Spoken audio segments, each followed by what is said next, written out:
Assalamualaikum warahmatullahi wabarakatuh. Alhamdulillahirabbil alamin. Wassalatu wassalam ala asrofil anbiya'i wal mursalin sayyidina wa maulana Muhammadin wa ala alihi wa ashabihi ajmain, amma ba'du.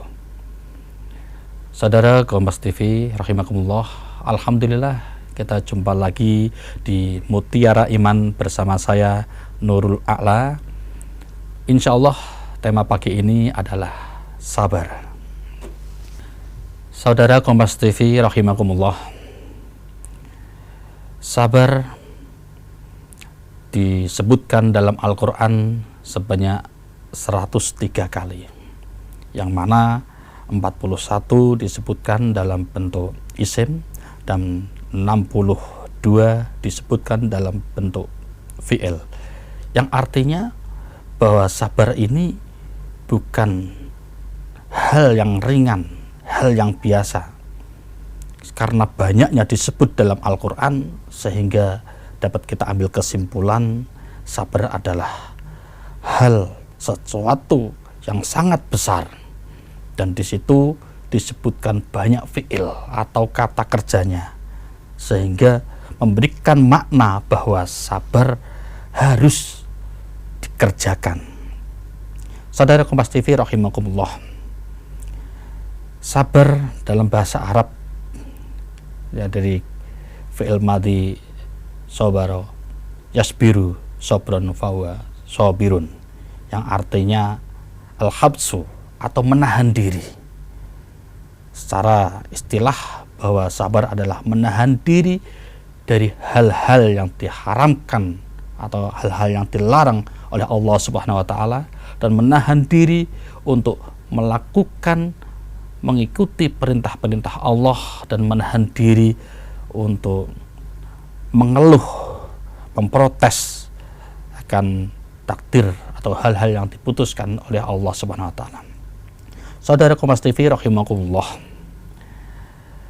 kadang kita ketika mendapatkan ujian, mendapatkan cobaan, banyak dari sanak saudara, dari teman-teman memerintahkan kita untuk selalu ingat akan kesabaran. Kita disuruh sabar, sabar, sabar, dan sabar.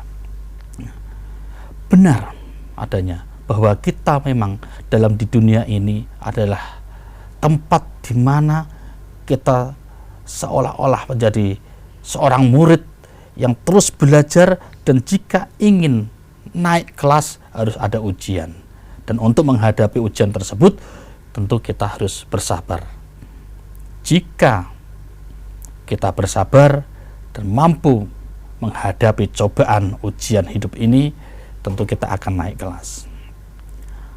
Sabar merupakan istilah kata kerja yang sangat ringan tetapi sangat berat dalam melakukannya.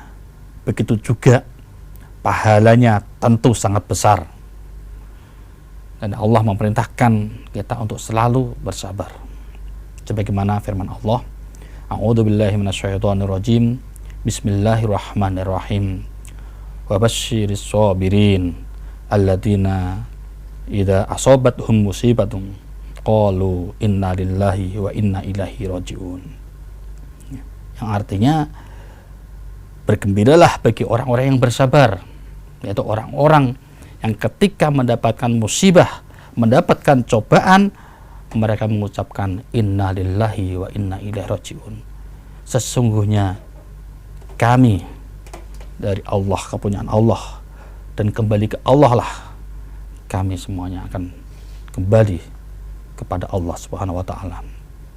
Saudara Kompas TV rahimakumullah, banyak hadis yang memerintahkan kita untuk selalu bersabar, dan memberikan keterangan hadis tersebut begitu besarnya pahala akan kesabaran. Salah satunya yaitu sabda Rasulullah SAW, wa'lam inna fis sabri ala ma takrahu khairan katsira. Ketahuilah bahwa di dalam kesabaran terhadap sesuatu yang engkau tidak inginkan, sesuatu yang tidak kau sukai, akan ada kebaikan yang sangat besar sekali. Saudara kaum TV rahimakumullah, jika kita melihat hadis dan ayat yang saya jelaskan tadi, begitu besar pahala bagi orang-orang yang bersabar. Memang Allah memberikan ujian kepada kita untuk menguji sejauh mana keimanan kita, sejauh mana kekuatan keimanan kita terhadap Allah Subhanahu wa taala setelah mendapatkan ujian, cobaan yang diberikan kepada kita. Ya. Dari hadis juga disebutkan, man yuridillahu khairan yusib minhu. Barang siapa yang dikehendaki oleh Allah Subhanahu wa taala kebaikan, yang dikehendaki orang tersebut akan menjadi baik, maka Allah akan mengujinya. Dan ini berarti kita sebagai manusia, jika Allah menghendaki kebaikan, menghendaki iman kita, agama kita lebih meningkat lagi, tentu Allah Subhanahu wa taala akan mencoba menguji kita, baik itu melalui harta, baik itu melalui keluarga, baik itu melalui diri sendiri.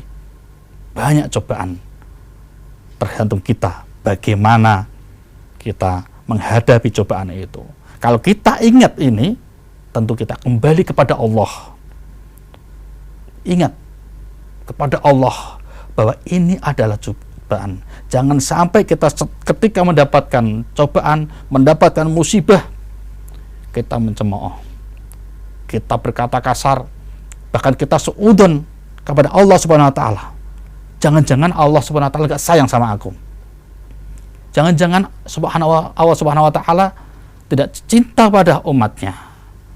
Nah, ini yang perlu kita jaga terus perasaan kita, bahwa Allah memang menguji kita sejauh mana kekuatan dan keimanan kita, sejauh mana husnudzon kita terhadap Allah Subhanahu wa taala. Saudara Kompas TV rahimakumullah, jangan kemana-mana lagi, kita akan tetap bersama di Mutiara Iman bersama saya.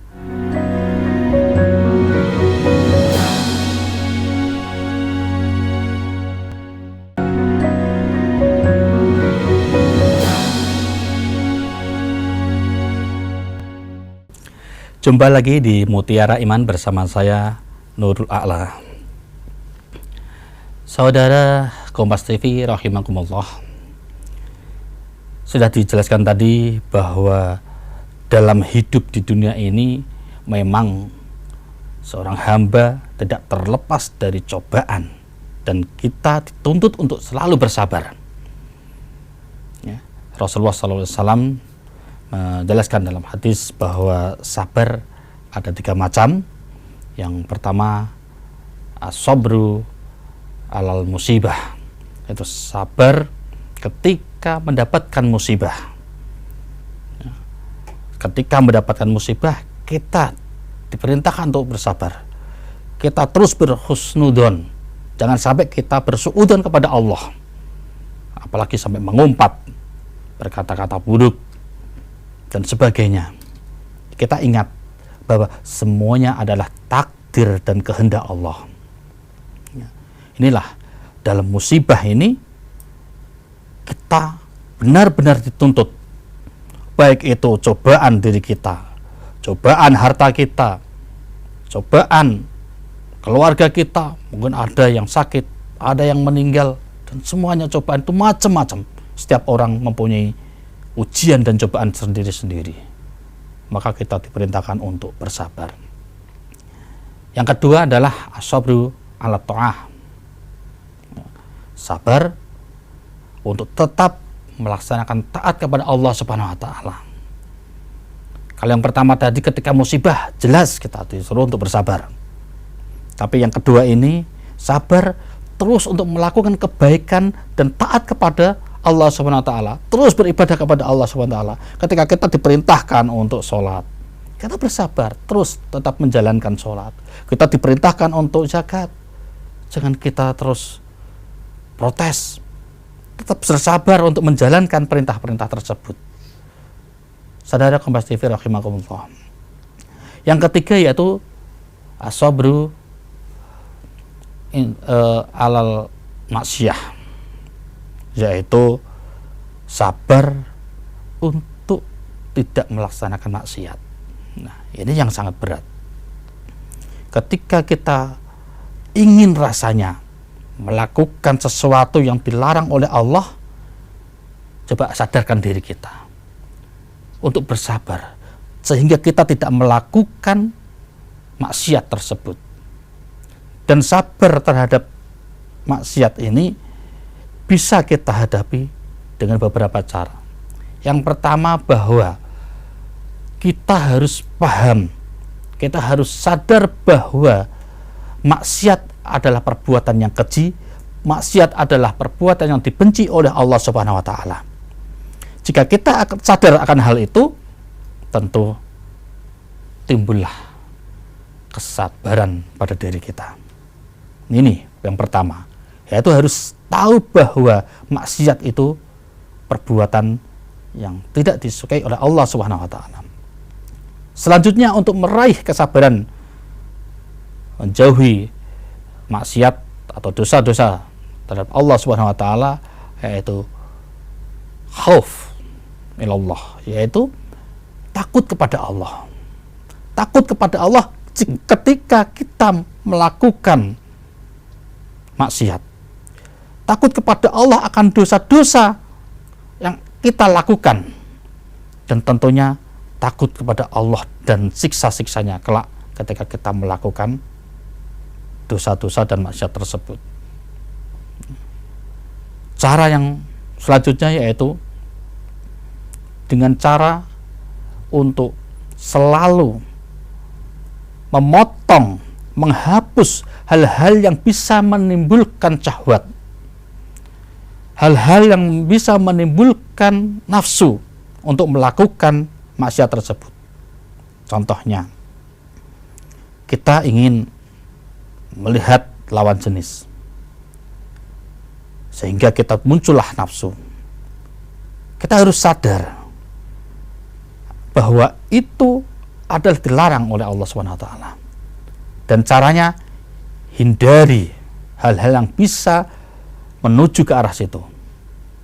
Mungkin mulai dari foto-foto lawan jenis, melihat langsung dengan lawan jenis, kita hindari sehingga kita terhindar dari hal-hal yang melakukan perbuatan dosa dan maksiat.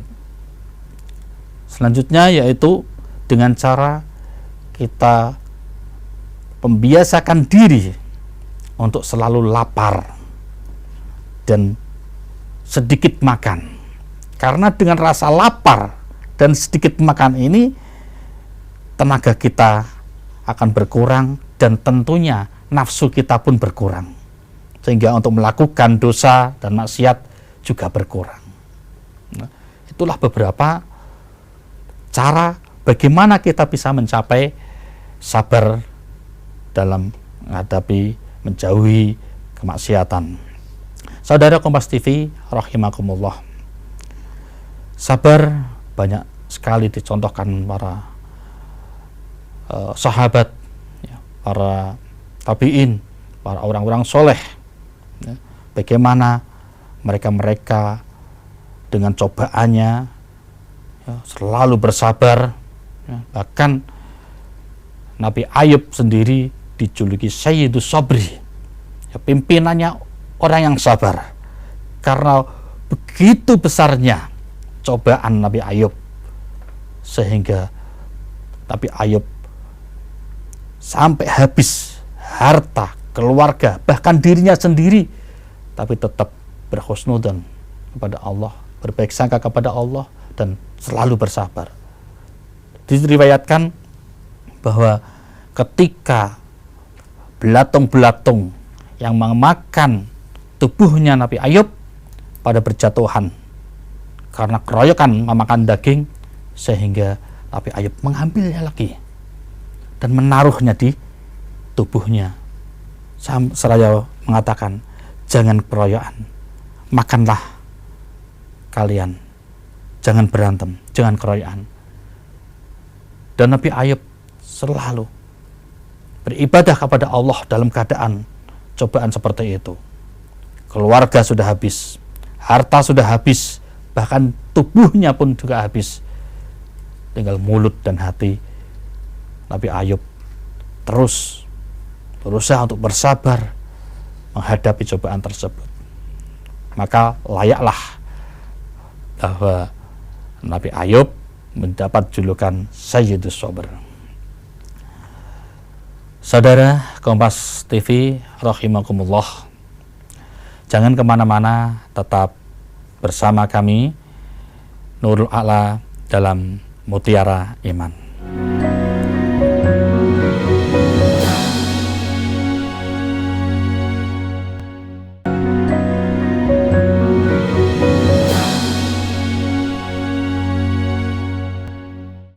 Jumpa lagi di Mutiara Iman bersama saya Nurul A'la.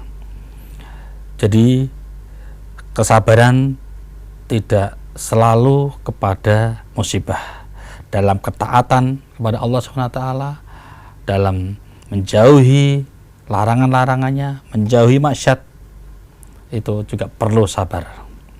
Saudara Kompas TV rahimakumullah, diceritakan bahwa dahulu kala ada sebuah keluarga, ya, ini cerita menyinggung tentang kesabaran dan hikmah dari kesabaran itu sendiri.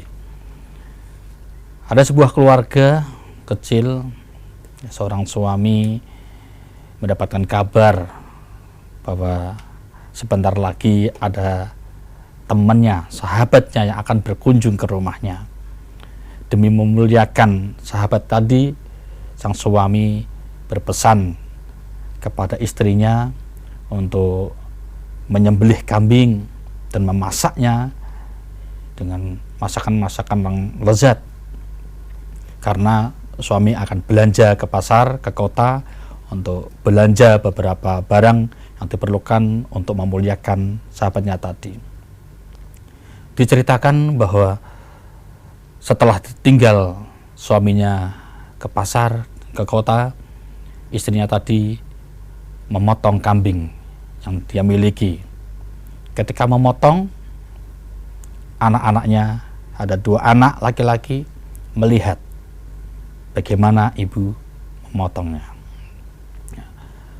Lalu setelah dipotong, dimasaklah kambing tadi, berbagai menu untuk memuliakan sahabat suaminya tadi. Nah, ketika ditinggal menunggu matang, anak-anaknya tadi bermain. Dalam permainan tersebut, anaknya mempraktekkan, "Mas, bagaimana tadi? Tahu enggak waktu ibu memotong?" "Iya tahu." "Iya, kambing tadi terus diumpamakan adiknya dan kakaknya membawa pisau. Dipraktekkanlah bagaimana ibunya saat memotong kambing itu. Akhirnya benar-benar pisau itu memotong leher si adik. Dan akhirnya meninggal adiknya.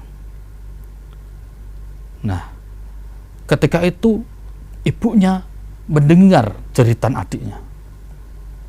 Setelah ibunya ke dapur melihat anak yang kedua ini sudah meninggal dan berlumuran darah.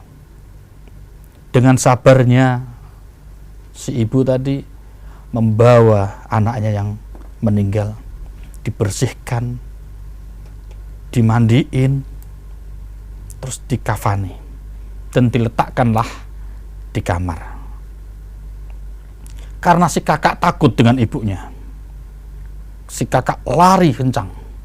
Ternyata tersandung si kakak tadi saat lari, karena takut kepada ibunya, takut dimarahin, takut dihajar.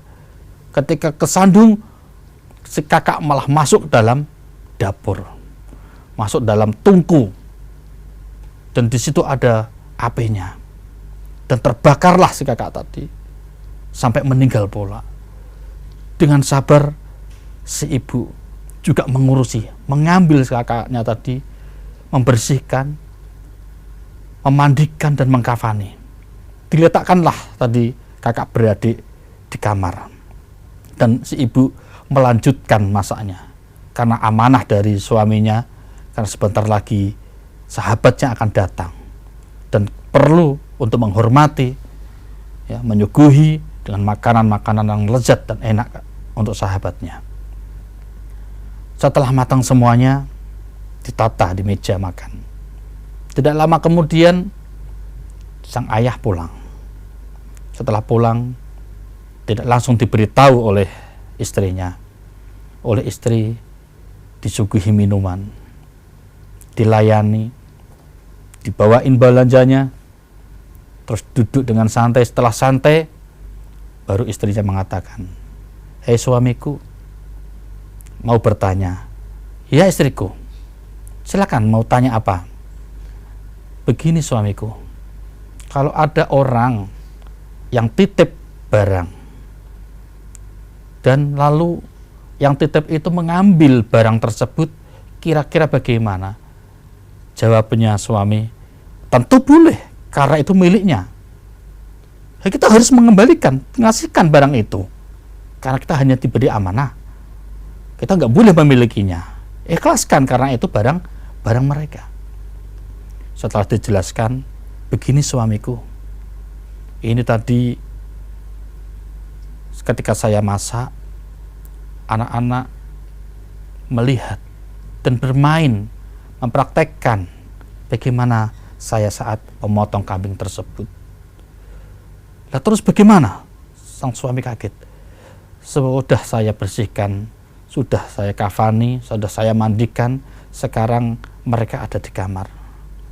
Jangan marah suamiku, sebagaimana engkau katakan tadi bahwa anak-anak kita adalah amanah.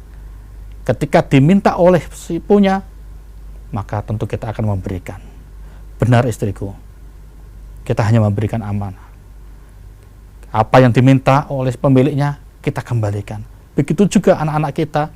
Jika Allah Subhanahu wa Ta'ala menginginkan, kita harus ikhlas." Lalu suami istri ini menuju ke kamar untuk melihat. "Ayo istriku, kita tengok anak-anak kita. Kita doain anak-anak kita." Apa yang terjadi? Setelah masuk di dalam kamar, suami istri melihat, heran bukan main. Ternyata kakak beradik itu malah bermain guyonan di atas kasur. Lalu sang suami berkata, "Istriku, apa yang kamu ceritakan kepadaku tadi?" "Benar suamiku, benar-benar anak kita sudah meninggal. Apa yang saya ceritakan semuanya terjadi. Tapi nggak tahu kenapa Allah Subhanahu wa Ta'ala seperti ini, menghidupkan kembali, dan mereka malah riang gembira bermain di kasur dengan baju-baju yang baru seperti ini."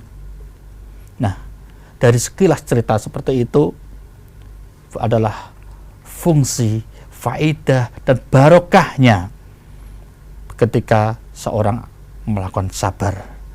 Jadi kesabaran dari cobaan atau musibah apapun, tentu Allah mempunyai skenario yang besar yang tidak kita ketahui.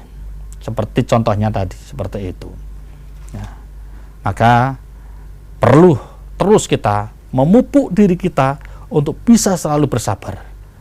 Nah, karena kadang pada saat cobaan pertama kali, kita bisa tidak menerima. Seolah-olah protes, tidak terima dengan takdir Allah Subhanahu wa Ta'ala. Semoga kita selalu dilimpahkan oleh Allah Subhanahu wa Ta'ala kesabaran, sehingga kita bisa menjalankan ibadah, menjauhi maksiat, menghadapi cobaan dengan iman yang kuat. Rabbana la tuzigh qulubana ba'da idh hadaitana wa hab lana min ladunka rahmah innaka antal wahhab.